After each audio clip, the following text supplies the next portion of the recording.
নমস্কার বন্ধুরা, কেমন আছেন সবাই? আমার বাড়ির গল্প গাথাতে আপনাদের স্বাগত জানাই। আজকের ভিডিওটা শুরু করলাম আমার মায়ের সকালবেলার পুজোর ফুল তোলার থেকে। আমি বাপের বাড়ি থেকে ফিরে এসেই ভিডিওগুলো এডিটিং করছি।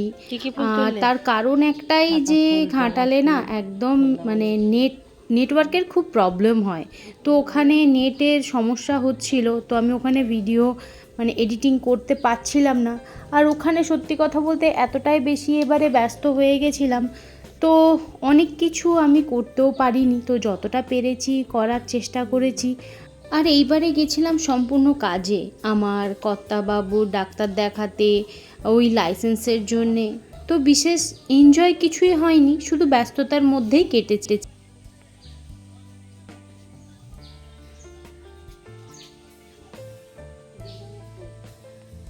ঘাস ফুল দিয়েও পুজো দিয়ে দিচ্ছ?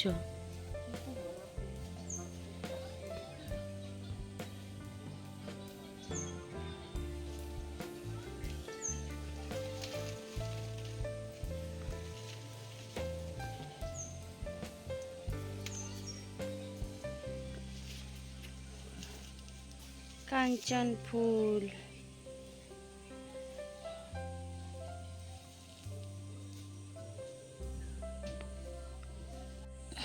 ছাতু ফুটেছে। এখন এই জায়গাগুলো শুকনো, পরে এগুলো বন্যায় ডুবে যায়। যদি বড় বন্যা হয় না, তখন এইখানেও জল উঠে যায়। এরা সত্যি খুব সমস্যায় থাকে। এই যে জায়গাগুলো দেখছেন, আগের বারে পুরো বন্যায় জল উঠে গেছিলো, রান্নাঘরের মধ্যেও পুরো 1 হাঁটুর ওপরে জল হয়ে গেছিলো। চুনো মাছ দেখো, নিয়ে আয় দেখি, খুল। কে তোর বাবা ধরছিল নাকি? ও বাবা, অনেকগুলো ধরেছে। ও মা, এই দেখো, এই পাঁচুর ছেলে এসছে। ওখানে জল আছে অঙ্কুশ, জল নেই আর।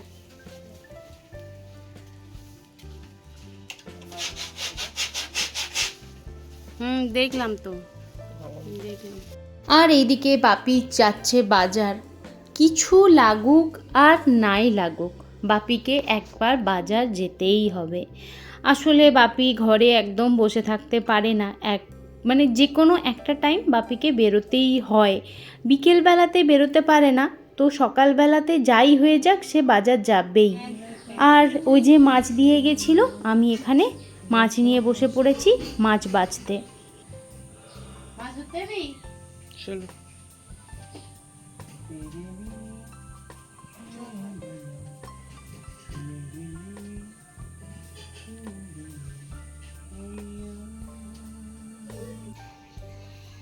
এখানে সবাই কি সুন্দর খালে বা পুকুরে নেবে মাছ ধরছে। আমারও না খুব ইচ্ছে করছিল যে নাবিয়ে একটু মাছ ধরি, কিন্তু এইবারে ওই যে বললাম এতটাই ব্যস্ততার মধ্যে কেটেছে, আমি তো ঘরে থাকতেই পারিনি বিশেষ সময়।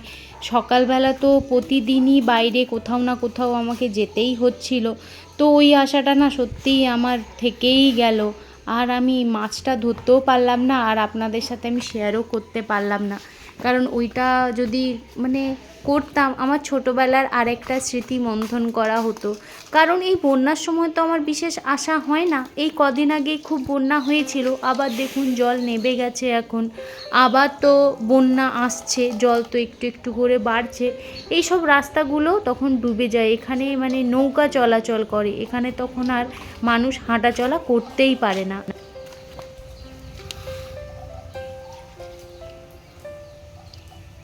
আজকে আমি যে ভয়েস ওভার দিচ্ছি, আমার একটা দিদির কথা খুব মনে পড়ছে। আপনারা তো জানেনই আমি একটু ছটপটে, আমি চুপচাপ বসতে পারি না, বা বেশি কথা বলি বা এইরকম ধরনের, সে যাই হোক। তো সেই দিদি আমার পার্লারে আসে, নামটা বলছি জয়তী দি। তো এসে বলছে, উফ, তুমি যখন ভয়েস ওভার দাও কী মিষ্টি, কী সুন্দর করে কথা বলো, কত ধীর স্থির, কত মনে হয় তুমি খুব ধীর স্থির, কিন্তু সামনে থেকে আসলে বোঝা যায় তুমি কতটা ছটপটে আর কতটা কথা বলো। তো সত্যি ভয়েস ওভার দিতে গিয়ে না আমার খুব হাসি পাচ্ছে। মাঝে মাঝে মনে হচ্ছে যে এমা আমি ঠিকঠাক দিচ্ছি তো, আমার কেমন একটা হচ্ছে, হাসিও পাচ্ছে। তো জয়তিদি, এইটুকু আমি তোমার জন্যই বললাম। এদিকে আমার মাছ ধোয়া কমপ্লিট হয়ে গেছে, আর মনে হচ্ছে পুকুরে নেমে যাই মাছ ধরতে। দেখতে পাচ্ছেন কত মাছ। আসলে আমি বুঝতে পারছি না, আপনাদেরকে বোঝাতে পারছি না কি যে জলটা নড়ছে, এগুলো কিন্তু মাছের জন্যেই। আর এইদিকে বাপিও বাজার করে এসে গেছে, বাপির জন্যই অপেক্ষা করছিলাম। আমাদেরকেও তো একটু আবার বেরোতে হবে কি কাজে। চলুন, আপনাদেরকে তো অবশ্যই নিয়েই যাব। কোথাও কিছু হয়েছে? হ্যাঁ,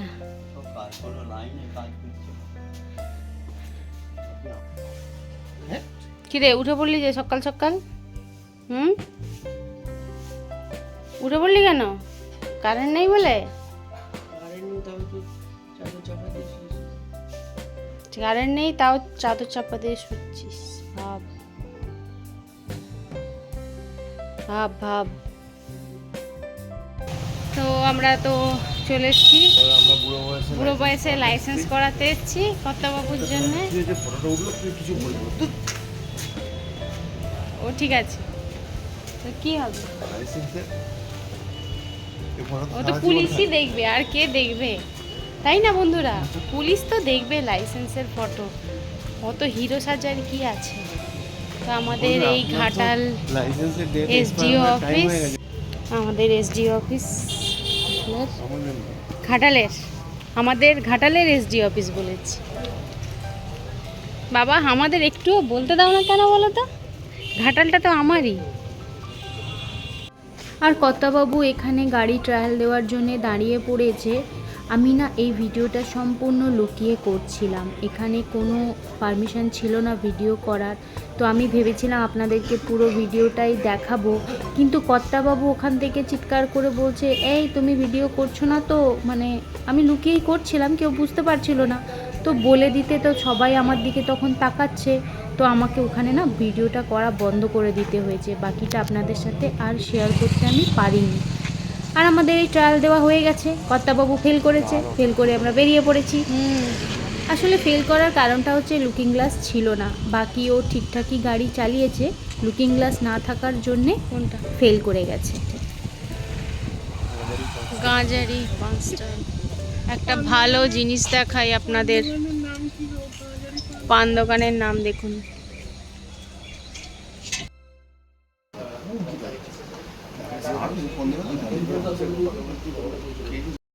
এই এখন যাচ্ছি ঘরের দিকে, আর আকাশের যা অবস্থা দেখে তো মনে হচ্ছে এক্ষুনি আবার বৃষ্টি নামবে। আর দেখতে কিন্তু খুব সুন্দর অদ্ভুত লাগছে, তাই না? আমাদেরকে তো খেয়ে দিয়ে আবার এক্ষুনি বেরোতে হবে। আমরা যাব 3:30টার সময় ডাক্তার দেখাতে কর্তাবাবুর জন্যে।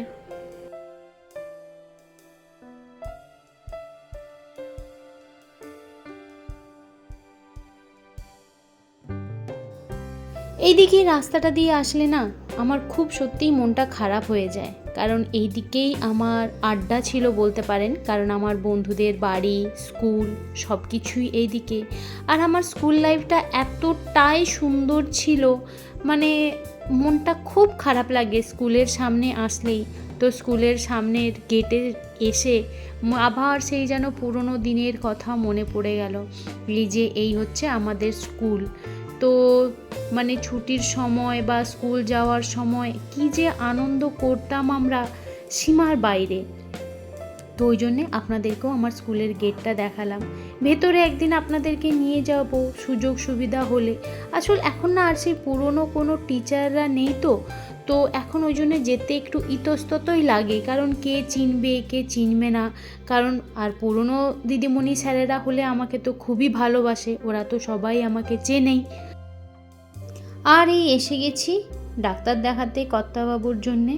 কর্তাবাবু তো ভেতরে আছে, আমি এই ভিডিওটা লুকিয়ে লুকিয়েই করছি, তো মানে কেউ বুঝতে যাতে না পারে, তো সেই কারণেই। আর এখানে ওর ব্লাড টেস্ট হয়েছে, ইসিজি হয়েছে, আরও কিছু ব্লাড টেস্ট আছে, সেগুলো করতে হবে।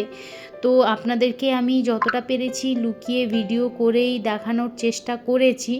তো যাই হোক, আমি না মাঝখানটাতে ধরাও পড়ে গেছিলাম যে ভিডিও করছি বলে, তো বিশেষ কিছু বলেনি। আসল এইটা মানে ডাক্তার এই রুমটাতে ছিল না, তো সেই জন্যেই কিছু বলেনি। তো জিজ্ঞেস করছে, তুমি ভিডিও করছো? কাঞ্চনদাকে শুধু ভিডিও করি বললেই হলো, কাঞ্চনদার সঙ্গে সঙ্গে ঝাড়া পাড়া দিয়ে উঠলো। দেখি আমাকে ফোনটা গিফট করি। তো যাই হোক, আমরা ডাক্তার দেখিয়েও এসে গেছি, কালকেও কিছু ব্লাড টেস্ট আছে। তো আজকের ভিডিওটা আমি এখানেই শেষ করছি। আপনারা সবাই ভালো থাকবেন, সুস্থ থাকবেন। আমার ভিডিও যদি ভালো লেগে থাকে লাইক, কমেন্ট আর সাবস্ক্রাইব করবেন। আর যদি কোথাও ভুল করে থাকি ক্ষমা করবেন।